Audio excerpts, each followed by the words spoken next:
Good morning everyone. Previous lecture में जो है हमने एनर्जी लेवल डायग्राम वाला टॉपिक जो है स्टार्ट किया था कि जो हम एनर्जी लेवल डायग्राम ड्रॉ करते हैं रिलेटिव जो एनर्जीज होंगी मॉलिक्यूलर ऑर्बिटल की, वो बेसिकली जो है टू फैक्टर्स के ऊपर डिपेंड करती है। फर्स्ट जो फैक्टर था वो है एनर्जी ऑफ एटॉमिक ऑर्बिटल्स, कि जो एटॉमिक ऑर्बिटल्स आपके पास कंबाइन हो रहे हैं मॉलिक्यूलर ऑर्बिटल बनाने के लिए उनकी एनर्जी के ऊपर डिपेंड करेगी। एंड सेकेंड वन जो है वो था extent of overlapping, atomic orbital जितने ज़्यादा आपके पास ओवरलैप करते हैं उस चीज़ के ऊपर डिपेंड करेगी। ओके तो इन दोनों फैक्टर्स के बेसिस पे जो है हमने एक एनर्जी का ऑर्डर पढ़ा था कि एनर्जी ऑर्डर पे एनर्जी लेवल डायग्राम में हम अगर ड्रॉ करें तो सबसे लो एनर्जी का जो orbital sigma 1s molecular orbital, then हो जाएगा सिग्मा स्टार 1s। जितने एटॉमिक ऑर्बिटल कंबाइन होते हैं उतने ही मॉलिक्यूलर ऑर्बिटल जो है फॉर्म होते हैं। जब दो आपके पास 1s एटॉमिक ऑर्बिटल कंबाइन होंगे तो उससे जो है दो मॉलिक्यूलर ऑर्बिटल बनेंगे, एक होगा बॉन्डिंग मॉलिक्यूलर ऑर्बिटल और सेकंड होगा एंटी बॉन्डिंग मॉलिक्यूलर ऑर्बिटल। जो बॉन्डिंग वाला होगा उसे हमने सिग्मा 1s से लिखा है, जो एंटी बॉन्डिंग होगा उसको सिग्मा स्टार से लिखते हैं। सिमिलर वे में 2s sigma 2s sigma star 2s, then sigma 2pz, उसके बाद आता है पाई 2px और पाई 2py, इन दोनों की एनर्जी सेम होती है। Then pi star 2px pi star 2py और last one is sigma star 2pz। ये आपके पास जो है एनर्जी का ऑर्डर होता है। बस आपको क्या ध्यान रखना है इसमें एटॉमिक ऑर्बिटल्स का, कि जो एटॉमिक जितने number of atomic orbital combine हो रहे हैं उतने ही मॉलिक्यूलर ऑर्बिटल आपके पास जो है फॉर्म हो जाएंगे। बॉन्डिंग वाले को हम सिंपल लिख रहे हैं और एंटी बॉन्डिंग को जो है स्टार से लिख रहे हैं। ओके अब इसमें क्या है, लेकिन कुछ एक ऑर्बिटल से केसेस में जो है अगर हम बात करें कि हमारे पास जो ये ऑर्डर फॉलो होता है नाइट्रोजन एंड ऑक्सीजन के केस में, तो ये ऑर्डर फॉलो होता है। सेकंड ग्रुप की मैं सेकंड रो की बात करूँ एलिमेंट्स की, लाइक लिथियम का मॉलिक्यूल है, beryllium, boron, carbon and nitrogen, इन पांचों केस में जो है ये एनर्जी का ऑर्डर जो है फॉलो नहीं होता। ऑक्सीजन एंड फ्लोरीन के केस में तो ये एनर्जी का ऑर्डर फॉलो होता है। उसका रीज़न क्या है, यहाँ पे जो है ऑर्बिटल्स की मिक्सिंग हो जाती है। अब वो मिक्सिंग किस तरीके से होती है और उसका एनर्जी के ऊपर क्या इफेक्ट पड़ता है वो हम पढ़ेंगे। Mixing of orbital, mixing of orbital का यहाँ पे देखो मतलब क्या है। आप देखो सिग्मा 2s और सिग्मा स्टार 2s, ये दोनों जो मॉलिक्यूलर ऑर्बिटल बने हैं ये कैसे बने हैं, जब आपके पास दो 2s के एटॉमिक ऑर्बिटल कंबाइन हुए हैं। सिमिलर वे में sigma 2pz and sigma star 2pz, ये दोनों भी कब बने हैं, जब 2pz के दो एटॉमिक ऑर्बिटल जो है वो कंबाइन हुए हैं। लेकिन यहाँ पे क्या होता है कि जब इनके बीच में जो है, क्योंकि लो एनर्जी डिफरेंस जो है 2s और 2p में, 2s orbital and 2p orbital, इन दोनों में जो अगर एनर्जी डिफरेंस स्मॉल हो तो इस केस में क्या होता है, स्मॉल होने की वजह से एक एटम का 2s ऑर्बिटल और दूसरे वाले एटम का 2pz ऑर्बिटल ये आपस में जो है कंबाइन हो जाते हैं, जिसकी वजह से क्या है अब सिग्मा 2s और सिग्मा स्टार 2s ये दोनों प्योरली एस करेक्टर नहीं है इनका। ऐसे ही सिग्मा 2pz और सिग्मा स्टार 2pz जो है इनका प्योर पी करेक्टर नहीं रहता। इसको हम ऐसे भी कह सकते हैं कि जो चारों के चारों ऑर्बिटल हैं, दो इधर से ये थर्ड एंड फोर्थ, ये जो है इनके अंदर जो है प्योर इनका करेक्टर ना रह के एसपी करेक्टर में ये शो हो जाएंगे। समझ में आया मैं क्या कहना चाह रही हूँ कि एक एटॉमिक ऑर्बिटल का 2s ऑर्बिटल और दूसरे का 2pz ऑर्बिटल पर्टिकुलरली, बिकॉज उनकी जो सिमेट्री कंसिडरेशन होती है वो सेम होती है। 2px एंड 2py तो सिमेट्री वाइज अलग अलग होते हैं, तो एक एटॉमिक ऑर्बिटल का 2s और दूसरे एटॉमिक ऑर्बिटल का 2pz ये दोनों जो है आपस में इंटरेक्ट कर जाते हैं, जिसकी वजह से अब ये जो चारों मॉलिक्यूलर ऑर्बिटल बन रहे हैं ये प्योरली एस करेक्टर वाले या फिर प्योर पी करेक्टर में नहीं रहते। इन 4 ऑर्बिटल्स में जो है एसपी करेक्टर आ जाता है, और ये एसपी मिक्सिंग होने से इन चारों की जो एनर्जी है वो एनर्जी क्या होती है, चेंज हो जाती है। अब जैसे आपके पास इस ऑर्डर के अकॉर्डिंग तो ये है हमारे पास ऐसे ऑर्बिटल्स हैं, ये हो गया sigma 2s sigma star 2s, इसके बाद नेक्स्ट जो आएगा सिग्मा 2pz, फिर हमारे पास दो आते हैं पाई 2px पाई 2py, इसके बाद नेक्स्ट जो दो आते हैं पाई star 2px pi star 2py और सबसे ऊपर आता है सिग्मा स्टार 2pz। अभी तक तो ये एनर्जी का ऑर्डर है आपके पास 2px पाई स्टार 2py, ये हो गया पाई 2px और ये वाला है पाई 2py। बट इंट्रैक्शन होगी, और इंट्रैक्शन किस किस के बीच में हो रही है, sigma 2s and sigma 2pz इन दोनों में इंट्रैक्शन हो रही है क्योंकि एनर्जी डिफरेंस मोल है। सिमिलर वे में इधर से सिग्मा स्टार 2s ये वाला ऑर्बिटल और उधर से सिग्मा स्टार 2pz इन दोनों में इंट्रैक्शन होगी। इंट्रैक्शन होने की वजह से अब क्या हो रहा है, आप देखो सिग्मा 2s और सिग्मा 2pz इन दोनों में इंट्रैक्शन हो रही है। इसकी जो एनर्जी है वो एनर्जी तो क्या होगी, लोअर हो जाएगी सिग्मा 2s की। दूसरा कौन सा साथ में सिग्मा 2pz, इसकी एनर्जी क्या हो रही है, इसकी एनर्जी हाई हो जाती है सिग्मा 2pz की। सिमिलर वे में sigma star 2s and sigma star 2pz इन दोनों की इंट्रैक्शन होगी, इसकी एनर्जी लो हो जाएगी सिग्मा स्टार 2s की, और जो सिग्मा स्टार 2pz है इसकी एनर्जी जो है वो फर्दर इंक्रीज हो जाएगी 2pz। पाई 2px पाई 2py ये वाले तो आपके पास दोनों यहीं पे प्रेजेंट है, ऐसे ही ये भी दोनों यहीं पे एज इट इज प्रेजेंट है, इनके साथ इंट्रैक्शन नहीं हो रही। अब देखो इंट्रैक्शन होने की वजह से क्या हुआ, इसकी एनर्जी कम होगी, इसकी भी एनर्जी कम होगी, इन दोनों की एनर्जी तो कम होगी बट सिग्मा 2pz की ऑर्बिटल की एनर्जी इंक्रीज होगी। ऐसे ही सिग्मा स्टार 2pz है, इसकी भी जो एनर्जी है वो क्या हो, इंक्रीज हो जाएगी। तो अब आपके पास जो है ऑर्बिटल डायग्राम जो आएगा वो इस तरीके से आएगा, एक 2s ऑर्बिटल ये, एक 2s ऑर्बिटल ये। जब ये दोनों कंबाइन होंगे दो मॉलिक्यूलर ऑर्बिटल बनेंगे। ये आपके पास 2s atomic orbital, 2s atomic orbital, ये आ गया sigma 2s sigma star 2s। इसके बाद जो नेक्स्ट 3 आएंगे यहाँ पे p के, ऐसे इधर इनमें क्या चेंज आ रहा है, देखो इन दोनों की एनर्जी लोअर होगी, सिग्मा 2pz की एनर्जी हाई होगी। ऐसे ही ऊपर इन दोनों की एनर्जी लो होगी और सिग्मा स्टार 2pz की एनर्जी जो है वो हाई होगी। ये हो गया पाई 2px pi 2py sigma 2pz। ऐसे ही ये हो गया सिग्मा स्टार 2pz पाई star 2px pi star 2py। अब जो आपके पास न्यू ऑर्बिटल का जो एनर्जी के अकॉर्डिंग इनका आया, ये वाला ऑर्डर आ गया, सिग्मा 2pz की एनर्जी इंक्रीज होगी, सिग्मा स्टार 2pz की इंक्रीज हो जाएगी। अब अगर हम इसमें बात करें, यहाँ पे क्वेश्चन ये राइज होते हैं कि जो इंट्रैक्शन हो रही है वो 2s और 2p ऑर्बिटल की जो हो रही है वो सिर्फ नाइट्रोजन तक की क्यों हो रही है, इसके बाद कौन से 2 एलिमेंट रह गए, एक तो रह गया ऑक्सीजन और एक फ्लोरीन की। इन पांचों में ही इंट्रैक्शन क्यों हो रही है, ऑक्सीजन एंड फ्लोरीन वाले केस में इंट्रैक्शन क्यों नहीं हो रही, क्यों, क्योंकि इन दोनों में जो एनर्जी का ऑर्डर फॉलो हो रहा है वो ये वाला ऑर्डर है, लेकिन इन पांचों में एनर्जी का जो ऑर्डर फॉलो है वो ये वाला है। तो ऐसा क्यों कि एक रो में सभी एलिमेंट जो है उसमें से सिर्फ नाइट्रोजन तक इंट्रैक्शन हो रही है, बाकी दोनों में इंट्रैक्शन नहीं हो रही।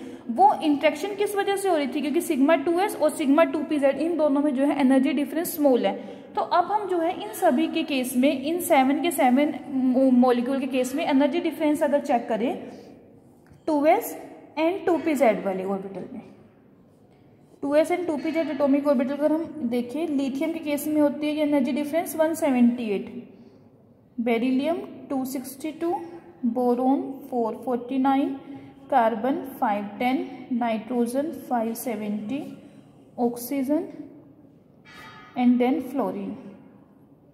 ये आपके पास एनर्जी का ऑर्डर है। अब देखो इस एनर्जी के ऑर्डर को ही देख के पता चल रहा है, पहले 5 एलिमेंट्स की मैं बात करूँ यहाँ तक एनर्जी डिफरेंस स्मॉल है, लेकिन इसके बाद ऑक्सीजन और फ्लोरीन इन दोनों केस में जो है एनर्जी डिफरेंस एकदम से बहुत ज़्यादा इंक्रीज हो गया।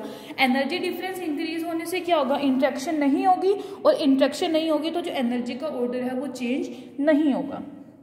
ओके तो अब आपको बस इसमें जो अभी तक मैंने बताया उसको सम अप करूँ वो किस तरीके से, कि आपको ये ध्यान रखना है 4 molecules lithium, beryllium, boron, carbon and nitrogen, इनके लिए जो आप एनर्जी का ऑर्डर फॉलो करोगे ये वाला, सबसे पहले sigma 1s, sigma star 1s, sigma 2s, sigma star 2s, इतना तो सेम रहेगा। उसके बाद अब पाई 2px आएगा, पहले पाई 2px, pi 2py, then sigma 2pz, फिर पाई star 2px, pi star 2py और then sigma star 2pz।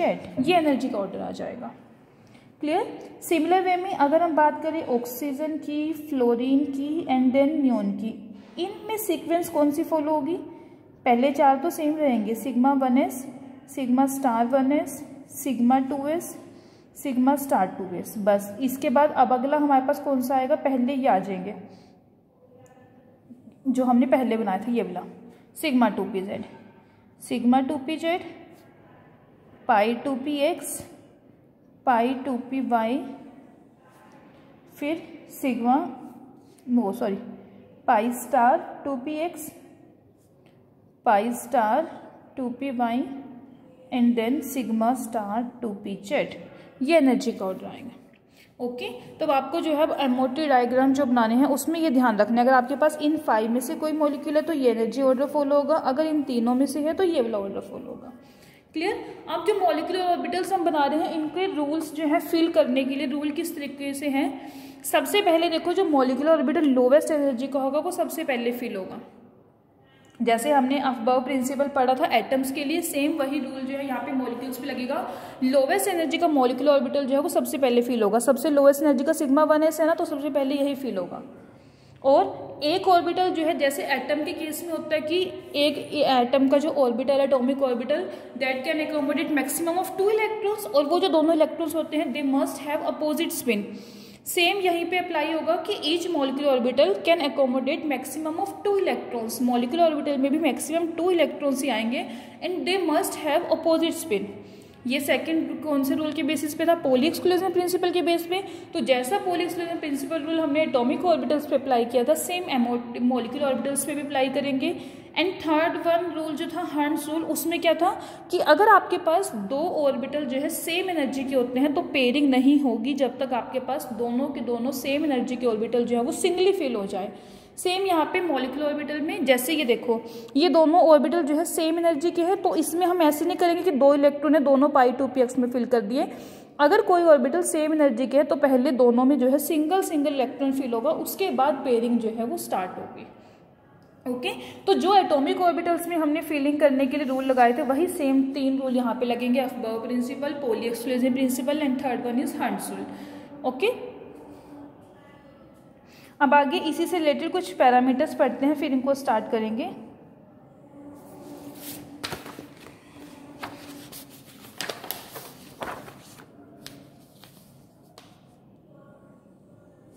Electronic configuration,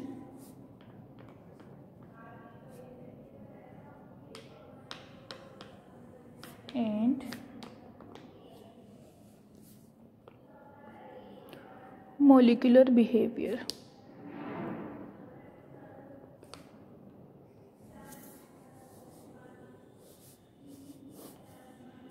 अब देखो जब मॉलिक्यूलर एनर्जी लेवल डायग्राम बनाते हैं हमें काफ़ी वैल्यूएबल इन्फॉर्मेशन देते हैं बिहेवियर के बारे में मॉलिक्यूल के। अब इसमें से जो सी इंपॉर्टेंट इन्फॉर्मेशन है जो हमें यहाँ पे कन्वे करनी है, जैसे कि फर्स्ट वन इज स्टेबिलिटी।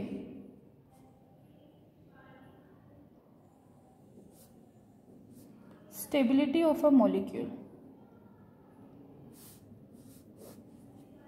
अब देखो जैसे हमने पढ़ा था कि जो इलेक्ट्रॉन्स हैं बॉन्डिंग मॉलिक्यूलर ऑर्बिटल में होते हैं, अगर इलेक्ट्रॉन्स प्रेजेंट तो दे कंट्रीब्यूट टू अट्रैक्शन, कि एटम्स के बीच में जो है अट्रैक्शन होगी और वो हेल्प करेंगे बॉन्ड फॉर्मेशन में। साथ के साथ अगर इलेक्ट्रॉन जो है एंटी बॉन्डिंग मॉलिक्यूलर ऑर्बिटल में होंगे तो वो किसको कंट्रीब्यूट करेंगे, रिपल्शन को, और वहाँ पे क्या होगा जो बॉन्ड फॉर्म हो रही है वो उसको क्या करेंगे, अपोज करेंगे।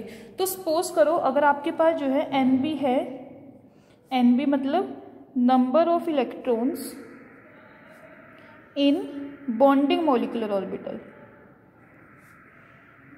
ऐसे ही Na ये बॉन्डिंग के लिए B हो गया, number of electrons in anti bonding molecular orbital.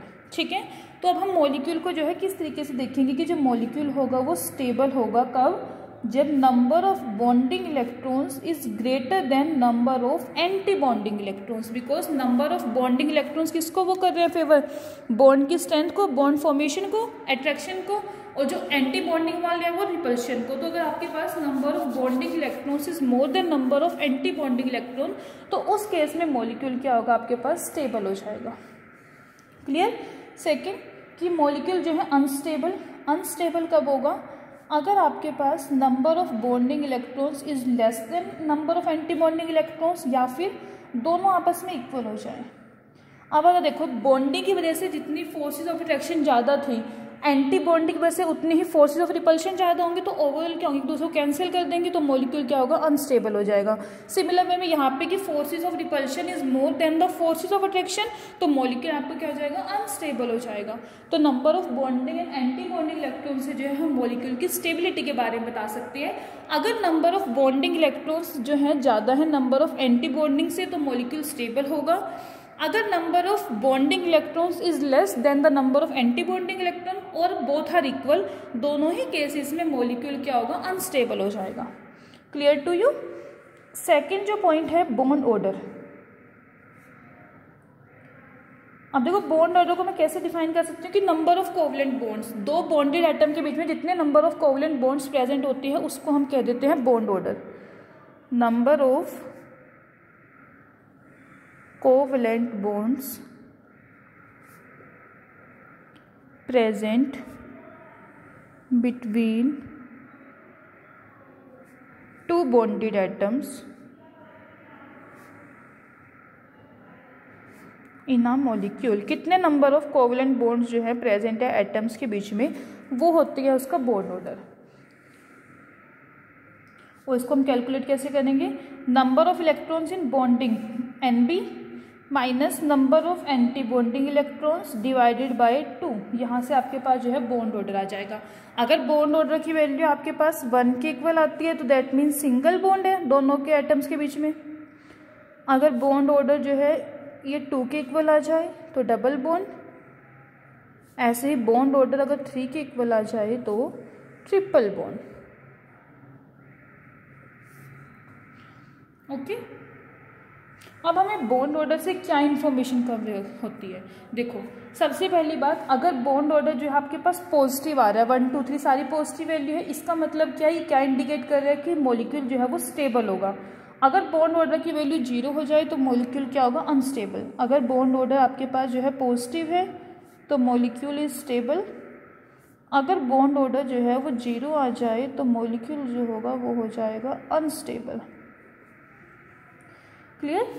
और जो स्टेबिलिटी है मॉलिक्यूल की उसको जो है हम बॉन्ड डिसोसिएशन एनर्जी से भी मेजर करते हैं। बॉन्ड डिसोसिएशन एनर्जी वो क्या होती है, डायरेक्टली प्रोपोर्शनल होती है बॉन्ड ऑर्डर के। क्लियर, कि बॉन्ड डिसोसिएशन एनर्जी जितनी ज़्यादा होगी उतना ही बॉन्ड ऑर्डर क्या है वो ज़्यादा हो जाएगा। जैसे कि नाइट्रोजन मॉलिक्यूल की बात करें, उसमें बॉन्ड ऑर्डर क्या है 3 और उसकी जो है डिसोसिएशन एनर्जी ज़्यादा होती है। और ऑक्सीजन मॉलिक्यूल की बात करें, nitrogen N triple bond N, इसका बॉन्ड ऑर्डर कितना हुआ 3 और इसकी जो बॉन्ड डिसोसिएशन एनर्जी होती है it is equal to 941 kilo joule mole inverse. Similar way में ऑक्सीजन, इसका बॉन्ड ऑर्डर कितना है 2 और इसकी जो बॉन्ड डिसोसिएशन एनर्जी है that is equal to 493 kilo joule mole inverse. तो अगर आपके पास बॉन्ड ऑर्डर जो है वो डायरेक्टली प्रोपोर्शनल है बॉन्ड डिसोसिएशन एनर्जी की, अगर बॉन्ड डिसोसिएशन एनर्जी ज़्यादा है तो बॉन्ड ऑर्डर भी क्या होगा, ज़्यादा होगा उस केस में। क्लियर। थर्ड जो आती है इसमें मैग्नेटिक करेक्टर।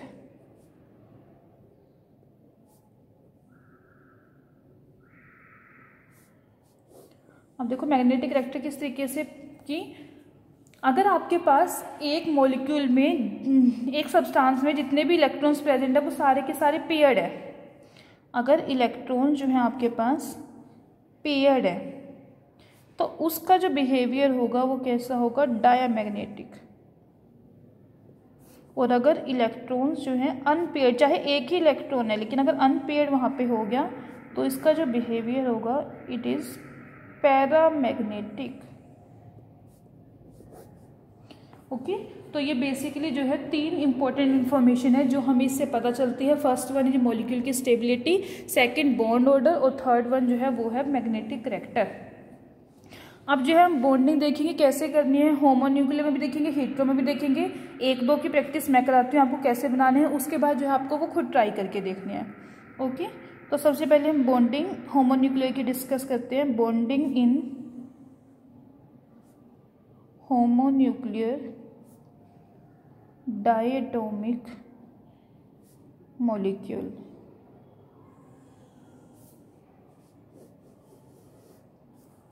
जैसे सबसे पहले सबसे सिंपल की बात करें, हाइड्रोजन की ही बात करते हैं, H2।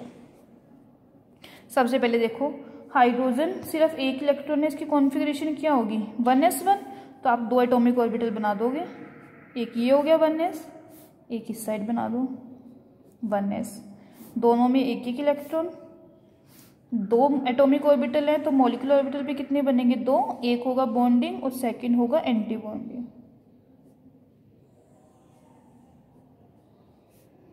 Total 2 electrons. हमने क्या रूल पढ़ा था कि जो लोएस्ट एनर्जी का मॉलिक्यूलर ऑर्बिटल होगा वो फर्स्ट फिल होगा। ये लोएस्ट एनर्जी का है, ये फिल हो जाएगा। ठीक है, अब इसकी जो है कॉन्फ़िगरेशन हम कैसे लिखेंगे? ये है सिग्मा 1s और ये है सिग्मा स्टार 1s। तो सिग्मा 1s में 2 इलेक्ट्रॉन है तो 2, ये इसकी कॉन्फ़िगरेशन हो जाएगी। Bond electronic configuration. Bond order की बात करें, number of bonding electrons minus number of anti bonding electrons divided by 2। Bonding में कितने हैं? 2, एंटी बॉन्डिंग में 0 डिवाइडेड बाय 2। बॉन्ड ऑर्डर कितना हो गया? 1। मतलब कि हाइड्रोजन के जो मॉलिक्यूल है उसमें जो दोनों एटम प्रेजेंट है हाइड्रोजन के, वो दोनों कैसे प्रेजेंट है? सिंगल, उनके बीच में जो है कोवलेंट बॉन्ड प्रेजेंट है। दोनों के दोनों इलेक्ट्रॉन्स पेयर्ड हैं तो इसका जो बिहेवियर लिखेंगे वो कैसे लिखेंगे? डायमैग्नेटिक। अगर अनपेयर्ड होता तो बिहेवियर कैसा हो जाता? पैरामैग्नेटिक। क्लियर? तो इस तरीके से जो है सबसे पहले आपको एटम की इलेक्ट्रॉनिक कॉन्फ़िगरेशन लिखनी है, उस बेसिस पे जो है इस तरीके से इनको बनाना है। एक और देखते हैं ऐसे एग्जांपल।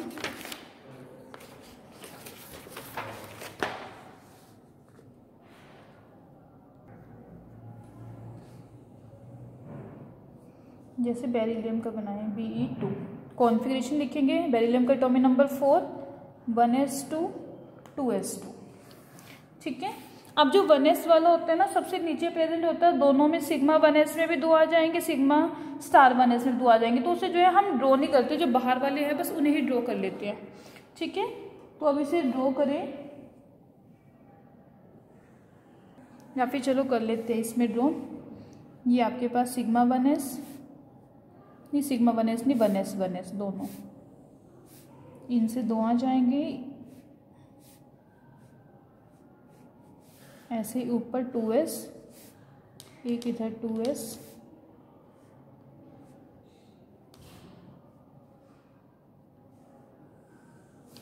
ऐसे। 1s में कितने इलेक्ट्रॉन है? 2, 1s में 2, 2s में भी 2, 2s में भी 2, 1 2 3 4। सबसे पहले लोवेस्ट एनर्जी को 1 2 3 4, ये सिग्मा 2s, ये सिग्मा स्टार 1s, ये था सिग्मा 1s और ये ऊपर वाला हो गया सिग्मा स्टार 2s। 1 2 3 4, 1 2 3 एंड 4। अब देखो कॉन्फ़िगरेशन इसकी कैसे लिखेंगे? Sigma 1s2, sigma star 1s2, sigma 2s2, sigma star 2s2। Bond order calculate करें। Number of bonding electrons 2 and 2 4 minus anti bonding भी 4 है डिवाइडेड बाय 2। Bond order 0। अब इसका बॉन्ड ऑर्डर 0 आ रहा है, इससे हमें क्या पता चलता है कि जो Be2 मॉलिक्यूल है वो एग्जिस्ट ही नहीं करता, बिकॉज एक भी कोवलेंट बॉन्ड प्रेजेंट ही नहीं है, फिर एग्जिस्ट कैसे करेगा? तो ये क्या है? Doesn't exist. ओके, तो इस तरीके से जो है आपको ये बनानी है। अब जैसे एक और बनाते हैं, ऑक्सीजन का बनाएं अगर O2। फिर से कॉन्फ़िगरेशन लिखेंगे। ऑक्सीजन आइटम का एटॉमिक नंबर जो होता है वो होता है 8, 1s2 2s2 2p4। आपको जो है, और ये एनर्जी का ऑर्डर ये वाला भी याद रखना है कि इन सब के लिए जो हम ऑर्डर फॉलो करेंगे वो ये वाला, और इनके लिए करेंगे ये वाला। अब ऑक्सीजन में ये वाला ऑर्डर फॉलो होगा, सिग्मा 2pz पहले आएगा। ठीक है, तो इसमें मैं बाहर जो n की वैल्यू 2 है, ये भी 2 है, इन्हें ड्रॉ कर रही हूँ, इसे अंदर वाले को ड्रॉ करने की जरूरत नहीं है। ये 2s, ये 2s,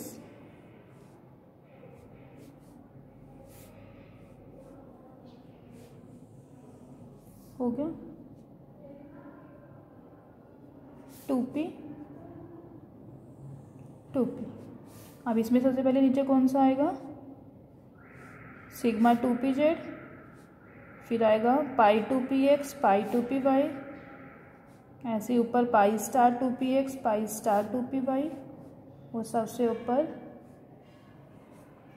ये हो गया 2s 2s, sigma 2s sigma star 2s। ये 2p, ये 2p, सिग्मा 2pz पाई 2px पाई 2py, पाई star 2px pi star 2py, और ये हो गया सिग्मा स्टार 2pz। ओके, अब फिलिंग स्टार्ट करते हैं। 2s में 2 इलेक्ट्रॉन है, 2p में 4 है, 1 2 3 एंड देन 4, 1 2 3 एंड देन 4। अब देखो टोटल कितने हो गए एटॉमिक ऑर्बिटल के इलेक्ट्रॉन? 4। सबसे पहले लोवेस्ट एनर्जी 1 2 3 4, 4 और 4 8 हो गए। सबसे पहले लोवेस्ट एनर्जी वाला फिल होगा। अब ये दोनों सेम एनर्जी के हैं, सिंगली 1 2 3 4 5 6 7 और 8 ऐसे फिल करना है। क्लियर? बॉन्ड ऑर्डर इसका कैलकुलेट करें। बॉन्डिंग इलेक्ट्रॉन्स कितने हैं? ये बॉन्डिंग है, ये भी बॉन्डिंग है, और ये बॉन्डिंग है 2 4 6 and 8, minus anti bonding 1 2 3 4 divided by 2 कितना आ जाएगा? बॉन्ड ऑर्डर 2, मतलब कि ऑक्सीजन डबल बॉन्ड ऑक्सीजन। इसकी जो है कॉन्फ़िगरेशन कैसे लिखोगे? Sigma 2s2 sigma star 2s2, इसके बाद आता है sigma 2pz2, than pi 2px2 पाई 2py2, फिर pi star 2px1 pi star 2py1, ये हो जाएगी। क्लियर? तो इस तरीके से जो है आपको एनर्जी लेवल डायग्राम जो है सारे के सारे मेरे बीच में से आपको सिलेक्टेड बना दिए। हीलियम का है, लिथियम का है, ऐसे बोरोन, कार्बन, नाइट्रोजन, ये आपको खुद से ट्राई करके देखने हैं। जैसे ये बनाया है सेम इसी तरीके से बनाएंगे। अब ये तो हो गया होमोन्यूक्लियर। अब अगर हम आगे बात करते हैं हेट्रोन्यूक्लियर मॉलिक्यूल्स की, हेट्रोन्यूक्लियर डायटोमिक मॉलिक्यूल्स। अब देखो हेट्रोन्यूक्लियर डायटोमिक मॉलिक्यूल में क्या होगा? जो 2 डिफरेंट एटम जो हैं, अभी तक तो जैसे हाइड्रोजन H2 मॉलिक्यूल था, दोनों एटम सेम थे। हेट्रो में क्या होंगे? जो 2 बॉन्डेड एटम है वो क्या होंगे? डिफरेंट हो जाएंगे। ओके, और जो मॉलिक्यूलर ऑर्बिटल डायग्राम बनेगा, अब वो जो है जैसे होमोन्यूक्लियर में हम सिमेट्रिकल बनाते हैं वो वैसे सिमेट्रिकल नहीं बनेगा वैसे। अब जैसे मैं सपोज करूँ मेरे पास जो मॉलिक्यूल है वो है AB मॉलिक्यूल है, AB में जो है B जो है ज़्यादा इलेक्ट्रोनेगेटिव है एज कम्पेयर टू A। तो इसके जो मॉलिक्यूलर ऑर्बिटल कॉम्बिनेशन से बनेंगे वो हम कैसे बनाएंगे? साई मॉलिक्यूलर ऑर्बिटल, इसको ऐसे लिखते हैं Ca into psi A plus Cb into psi B. अब इसमें जो Ca और Cb मिक्सिंग कोफिशिएंट है, जैसे होमोन्यूक्लियर के केस में दोनों के जो है सेम वैल्यू होते हैं, यहाँ पे जो है सेम नहीं होंगी Ca और Cb की वैल्यू, बिकॉज यहाँ पे जो एटॉमिक ऑर्बिटल है B वो ज़्यादा इलेक्ट्रोनेगेटिव है, उसकी कॉन्ट्रीब्यूशन ज़्यादा होगी ऑब्वियसली ऐसे। तो यहाँ पे जो है हमारे पास दोनों सेम नहीं है, और ऐसे ही A और B, A की इलेक्ट्रोनेगेटिविटी B से कम है, तो इनको जो हम एनर्जी के ऑर्डर में प्लेस करते हैं एटॉमिक ऑर्बिटल्स को, वो भी जो है सेम लेवल पे प्लेस्ड नहीं होंगे।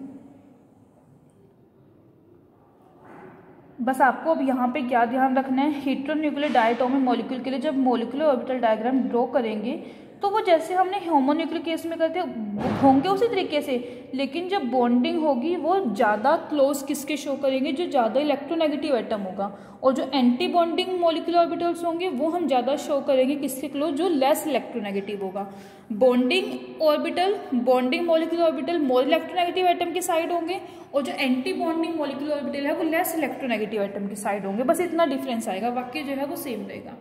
ओके, अब जैसे देखो, और जो हमने ऑर्डर की बात करी थी, एनर्जी का ऑर्डर जो है वो सेम वही पहले वाला ऑर्डर रहेगा जो हम फॉलो करते थे।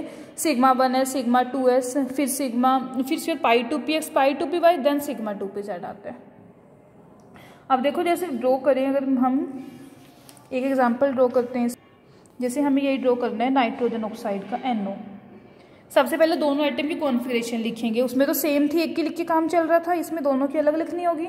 Nitrogen 1s2 2s2 2p3, oxygen 1s2 2s2 2p4, इस तरीके से कॉन्फ़िगरेशन हो जाएगी इसकी। ठीक है, अब ड्रॉ करते हैं।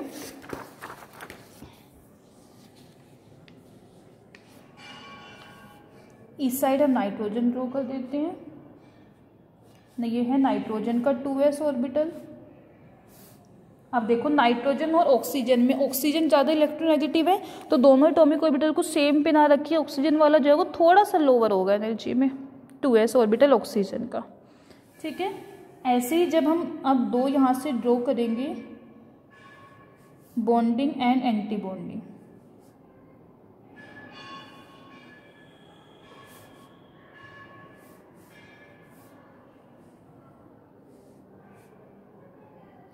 जो बॉन्डिंग वाला होगा वो थोड़ा सा ऑक्सीजन की क्लोज, और जो एंटी बॉन्डिंग मतलब कि बिल्कुल सीधा ऐसा ना हो कि ये हल्का सा ऐसे हो जाएगा। ठीक है, बॉन्डिंग वाले को उसके क्लोज रखेंगे, मोर इलेक्ट्रोनेगेटिव के, और एंटी बॉन्डिंग को लेस इलेक्ट्रोनेगेटिव के। ये आपके पास बनेगा NO सिग्मा 2s, ये हो गया सिग्मा स्टार 2s। ठीक है, ऐसे ऊपर PK बनाई,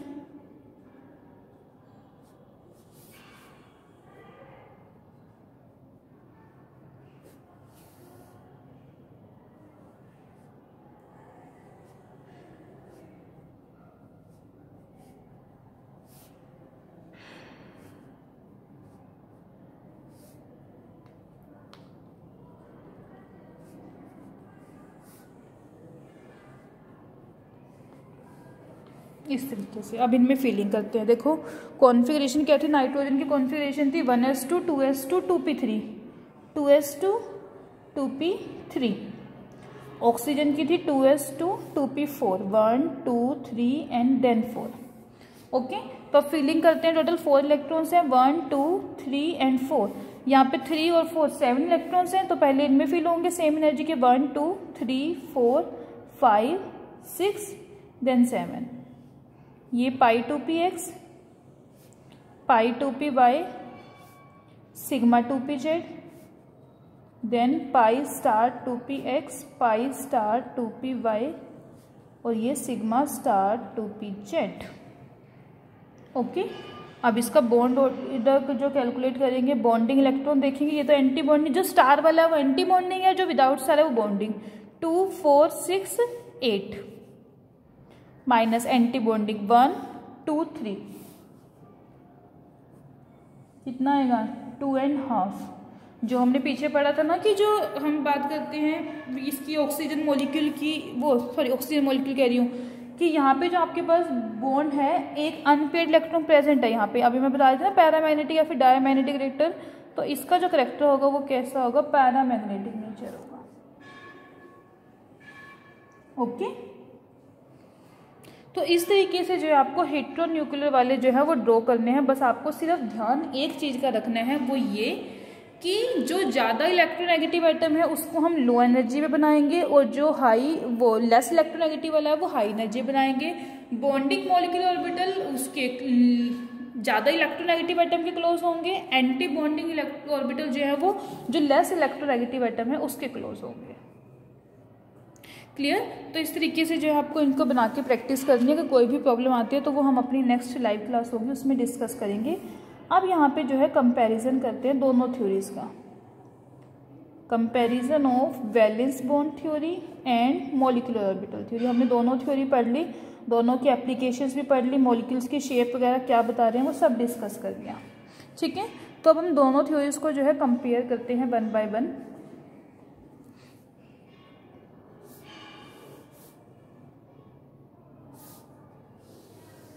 देखो वैलेंस बॉन्ड थ्योरी जो है, सबसे पहले बात करूँ उसमें क्या थे, एटम से स्टार्ट हुई थी, और उसमें हम कंसिडर कर रहे थे इंटरेक्शन बिटवीन द एटम्स। ये जो स्टार्ट हुई है ये किससे स्टार्ट हुई है, न्यूक्लियाई से, एटम्स के। ओके, वैलेंस बॉन्ड थ्योरी में मैं क्या कहूँगी, इंडिविजुअल एटम की हम यहाँ पे बात कर रहे थे, एंड कंसिडर इंट्रैक्शन, उनके बीच में कितनी इंट्रैक्शन प्रेजेंट है उसे हमने मेनली यहाँ पे कंसिडर किया था। और ये जो थ्योरी है it start with the nuclei of constituent atoms.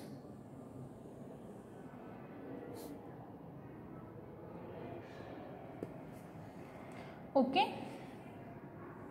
अब इसकी बात करें कि इसमें जो है एटम्स जो है वैलेंस बॉन्ड थ्योरी में एटम की जो आइडेंटिटी है अपनी अकेले की वो रिटेन रहती है, सेम रहती है। लेकिन यहाँ पे जो एटम्स है वो अपनी आइडेंटिटी को लूज कर देते हैं, बिकॉज वो मॉलिक्यूल में चेंज हो रहे हैं। एटम्स लूज देयर आइडेंटिटी और इसमें कह देंगे एटम्स रिटेन देयर आइडेंटिटी, कि उनके जो आइडेंटिटी है वो सेम रहती है।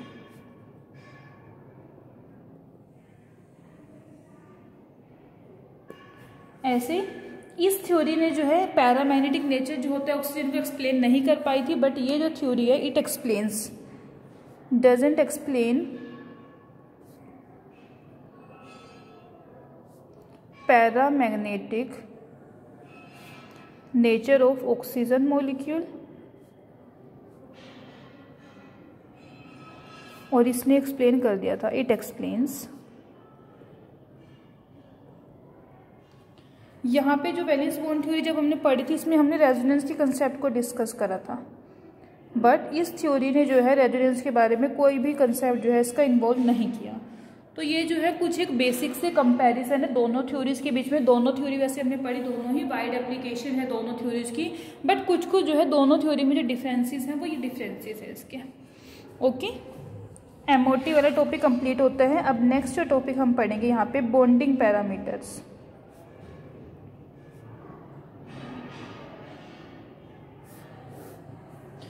अब देखो बॉन्डिंग मतलब कि जो कोवलेंट बॉन्ड है उसके लिए जो है वो करेक्टराइज करने के लिए कुछ पैरामीटर्स होते हैं, जैसे कि बॉन्ड लेंथ है, कितना बॉन्ड एंगल है, सिमिलर में बॉन्ड एनर्जी हुई, बॉन्ड ऑर्डर है। तो उन सबको जो है हम यहाँ पे डिस्कस करेंगे one by one. First one is bond length. देखो सीधा सा मतलब इससे पता चल रहा है देखिए बॉन्ड लेंथ। बॉन्ड लेंथ का मतलब क्या है कि जो दो एटम्स आपस में कंबाइन हो रहे हैं मॉलिक्यूल फॉर्म करने के लिए, उनके बीच का जो डिस्टेंस है उसे हम कह देंगे bond length. Means average distance between the centres of nuclei of two bonded atoms. जो दो बॉन्डेड एटम्स हैं उनके न्यूक्लियाई के सेंटर में कितना डिस्टेंस है वो हो जाएगी उसकी बॉन्ड लेंथ। इसको जो है हम एक्सरे डायफ्रैक्शन स्टडी की हेल्प से जो है कैलकुलेट करते हैं। Okay, second one is bond angle. दो बॉन्ड के बीच का angle, average angle between the two bonds, two atoms. जो बॉन्डिंग है उनके बीच का जो एंगल है वो हो जाएगा आपके बॉन्ड एंगल। जैसे सपोज करो मीथेन SCH4, ये इसकी शेप होती है टेट्राहेड्रल, तो ये जो एंगल है ये कितना होता है 109.5 डिग्री, तो ये जो है ये क्या हो गया bond angle. Okay, third one is bond order. Bond order अभी हमने पढ़ा।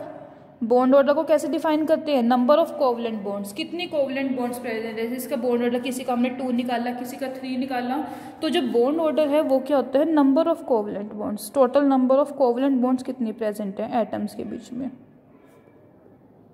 वो हो जाएगा उसका bond order. Clear.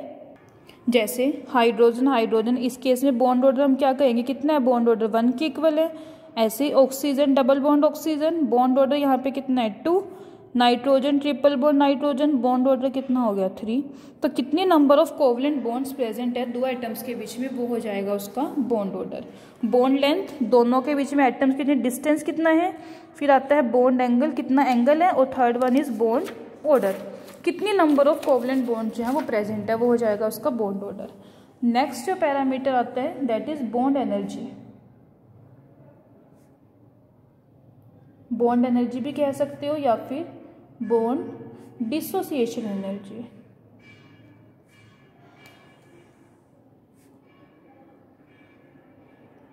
Bond energy कहें, बॉन्ड डिसोसिएशन एनर्जी कहें, एक ही बात है। ओके, अब देखो मतलब कि एटम्स के बीच में जब भी बॉन्ड फॉर्म होती है, कोई भी दो एटम है अगर उनके बीच में बॉन्ड बन रही है तो वहाँ पे क्या होता है एनर्जी रिलीज होती है। मतलब कि जो बॉन्डेड एटम्स हैं उनकी जो एनर्जी होगी, सेपरेट इंडिविजुअल एटम की बात करूँ उनसे जो एनर्जी है उसकी कम होगी। दो एटम्स हैं इंडिविजुअली प्रेजेंट है, जब उनके बीच में बॉन्ड बन गई तो एनर्जी क्या हो रही है, रिलीज हो रही है। एनर्जी रिलीज का मतलब क्या होगा कि वो बॉन्डेड स्टेट में आ गई तो एनर्जी कम है, और जो अगर इंडिविजुअली एटम्स के फॉर्म में प्रेजेंट है तो एनर्जी ज़्यादा थी। ओके, सेम इसी तरीके से अगर हमें बॉन्ड को ब्रेक करना है, जैसे बॉन्ड के फॉर्म होने पे एनर्जी रिलीज होती है, ऐसे ही अगर हमें बॉन्ड को ब्रेक करना है तो उसके लिए जो है हमें एनर्जी देनी पड़ती है। कुछ एनर्जी की रिक्वायरमेंट होती है बॉन्ड को तोड़ने के लिए, उस एनर्जी को हम कहते हैं बॉन्ड डिसोसिएशन एनर्जी। और ये जो बॉन्ड डिसोसिएशन एनर्जी होती है ये मेजर होती है बॉन्ड स्ट्रेंथ का। मतलब कि इसको डिफाइन कैसे करेंगे अब, amount of energy required to break 1 mole of bond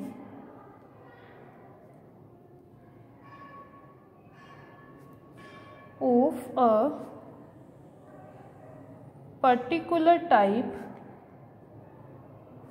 between the atoms in gaseous state। ये ध्यान रखना है, जो बॉन्ड ब्रेक होती है वो गैसियस स्टेट में ब्रेक होती है, बिकॉज वहाँ पे फोर्सेज ऑफ अट्रैक्शन जो है कम होती है।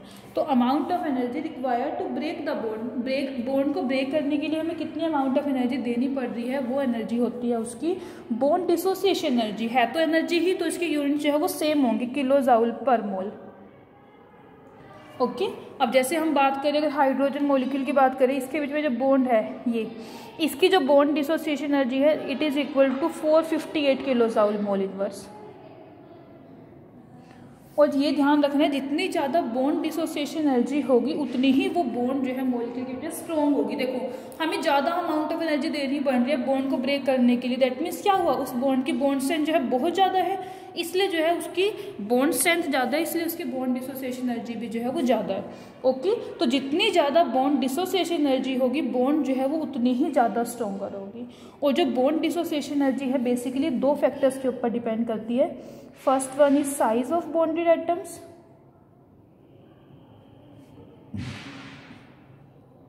smaller the size, stronger is the bond। Atoms का साइज जितना ज़्यादा छोटा होगा बॉन्ड जो होगी वो उतनी ही ज़्यादा स्ट्रॉन्ग होगी।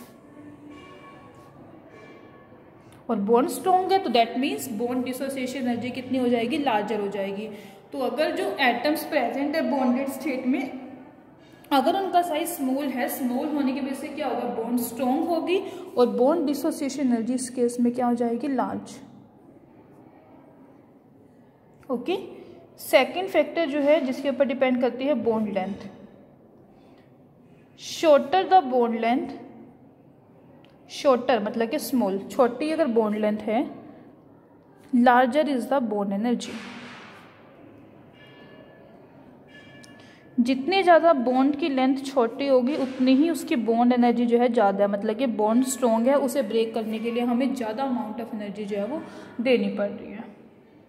ओके ये थे आपके पास कुछ एक पैरामीटर्स, इसके बॉन्डिंग पैरामीटर। अब जो लास्ट टॉपिक रह गया इस चैप्टर का that is percentage ionic character. Important topic है ये भी काफ़ी। जैसे फर्स्ट सेक्शन में आपका जो फर्स्ट चैप्टर है वो मैक्सिमम पार्ट कवर कर लेता है, सिमिलर वे में ये जो थर्ड चैप्टर है कोवलेंट बॉन्ड, ये सेक्शन बी का जो है वो मैक्सिमम पार्ट जो है कवर करता है। ओके अब देखो इसमें क्या है, परसेंटेज आयनिक करैक्टर, इसकी अगर हम बात करें।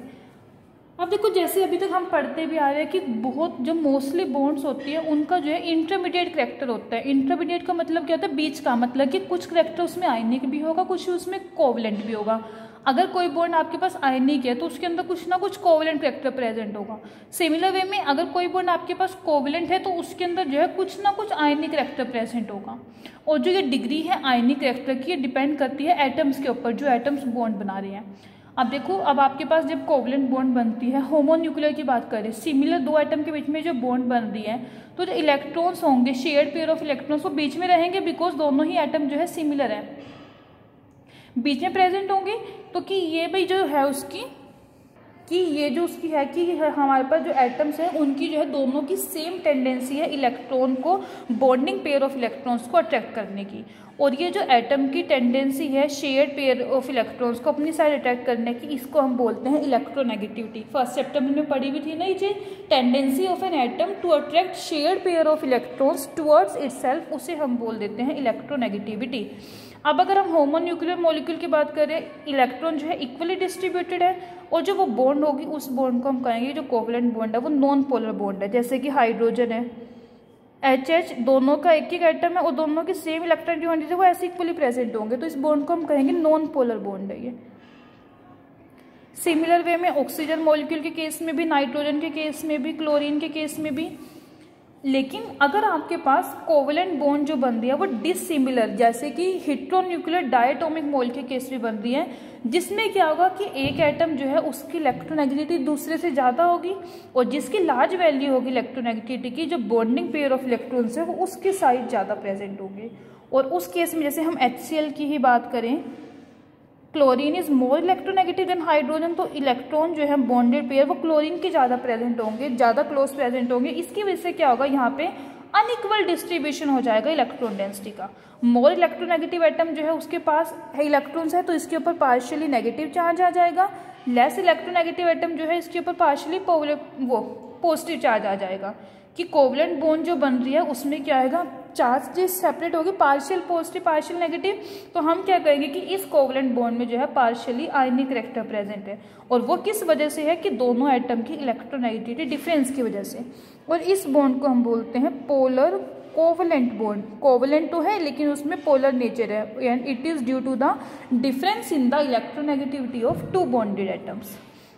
ये आपके पास HCl, हाइड्रोजन एंड क्लोरीन, तो इसमें क्या होगा, इसके ऊपर पार्शियल पॉजिटिव चार्ज आ जाएगा, इसके ऊपर पार्शियली नेगेटिव चार्ज आ जाएगा।